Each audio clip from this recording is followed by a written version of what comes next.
Hello bachon, let's read the question. The question is, two particles execute simple harmonic motion with amplitude A and 2A and angular frequency omega and 2 omega respectively.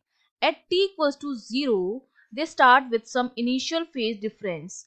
At t equals to 2 pi by 3 omega, they are in same phase. Their initial phase difference is, तो हमें क्या दे रखा है question में, दो particle हैं, दोनों particle क्या कर रहे हैं, सिंपल हार्मोनिक मोशन कर रहे हैं, दोनों का एम्पलीट्यूड गिवन है, दोनों की एंगुलर फ्रीक्वेंसी गिवन है, और हमें कह रहा है कि वो t इक्वल्स टू 0 पर स्टार्ट करते हैं किसी फेज के साथ, और t equals to 2 pi by 3 omega पर दोनों सेम फेज में होते हैं, तो हमें जो इनिशियल फेज डिफरेंस था उनका वो हमें निकालना है।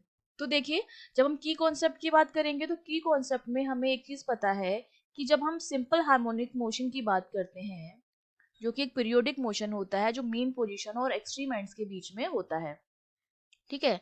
एक तो आपकी मेन पोजीशन होती है और दो एक्सट्रीम एंड होते हैं, एक पॉजिटिव होता है और एक नेगेटिव होता है, और उनके बीच में क्या होता है, ऑक्सीडेशन करता है पार्टिकल, ठीक है, रिपीटेड मोशन करता है।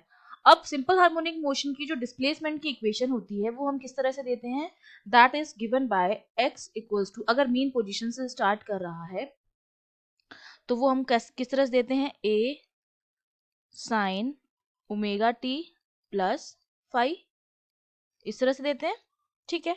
अब हमें क्या क्या गिवन है, दोनों पार्टिकल है, दोनों पार्टिकल का एम्पलीट्यूड गिवन है, ठीक है। सपोज पहला जो पार्टिकल है उसका एम्पलीट्यूड जो है a1 वो a के बराबर है, दूसरा पार्टिकल है उसका एम्पलीट्यूड a2 है जो 2a के बराबर है।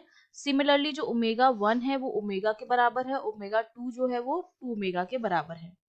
अब t इक्वल्स टू 0 पर हमने मान लिया जो फेज है एट t इक्वल्स टू 0 पर जो फाई 1 है वो तो हमने मान लिया एक मीन पोजीशन से पर है, और दूसरा जो फाई 2 है उसका फेज कितना है, वो फाई है।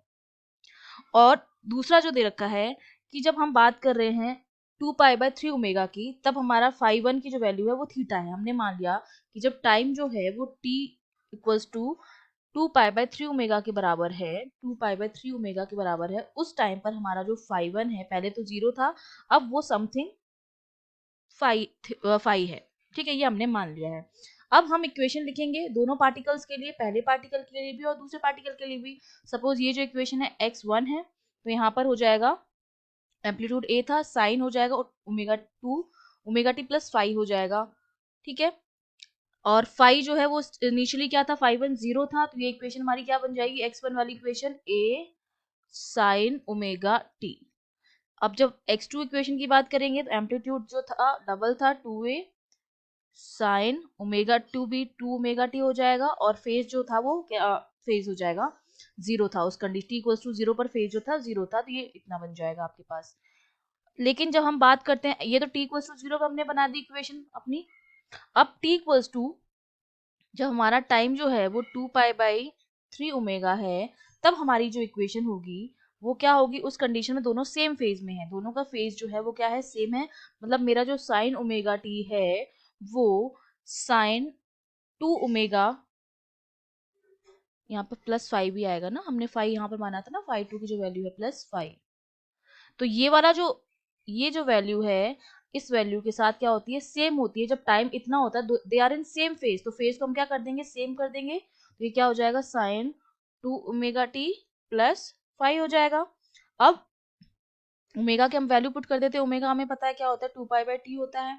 अगर हम ओमेगा की वैल्यू पुट करेंगे तो ये आ जाएगा आपके पास साइन 2 पाई बाय 3, क्योंकि टी से टी तो और यहाँ पर हमारे पास बचेगा sine pi by 3 plus five. अब साइन साइन तो हट जाएगा, तो ये 2 पाई बाय 3 जो है मेरा वो किसके इक्वल आ गया, पाई बाय 3 प्लस फाइव के इक्वल आ गया। तो फाइव की जो वैल्यू आ गई मेरे पास वो कितनी आ जाएगी, ये मेरे पास आ जाएगी 2 pi by 3 minus pi by 3।